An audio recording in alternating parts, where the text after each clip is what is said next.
Samantala sa pagdiriwang ng International Women's Day, nakapagsagawa ang Pilipinas ng isang malaking symbol na sinasabing sagisag ng lakas ng kababaihan.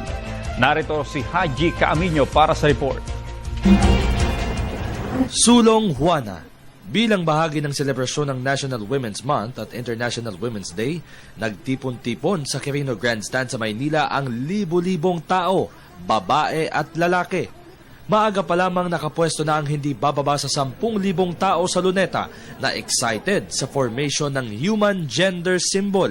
Tatangkain ng Pilipinas na mapalitan ang world record sa Guinness para sa pinakamalaking human gender symbol at may pinakamaraming nakilahok. We are here to create the biggest human woman symbol.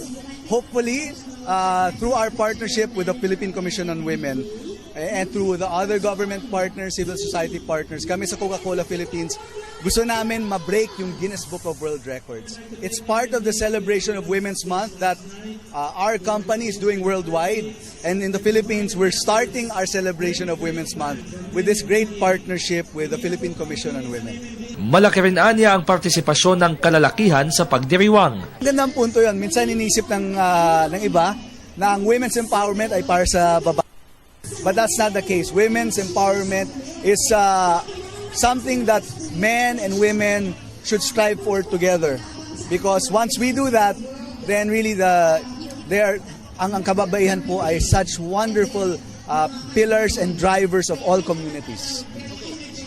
Organisado ang formation ng mga taong nakilahok mula sa iba't ibang ahensya ng gobyerno, private sectors, mga estudyante sa iba't ibang paaralan at general public. Maging ang telebisyon ng bayan ay nakiisa din sa naturang pagdiriwang. At nang dumating nga ang hudyat, ito na ang resulta ng formation. Isang higanteng human gender symbol na nagsusulong sa lakas ng kababaihan sa Pilipinas at maging sa buong mundo. Nakapangingilabot ang ganda ng formation mula sa aerial view ng Manila Hotel. Sa loob ng 2 hanggang 3 linggo ay susuriin ng mga organizer ang formation kung kaya ba nitong burahin ang record. Sa kanila ito ipapadala sa Guinness. Katuwang ng Philippine Commission on Women sa selebrasyon ng isang butler's company. Pagpapatunay lamang ito na ang mga kababaihan ay malaki rin ang kayang iambag sa ating lipunan. Para sa Telebisyon ng Bayan, Haji Caaminio.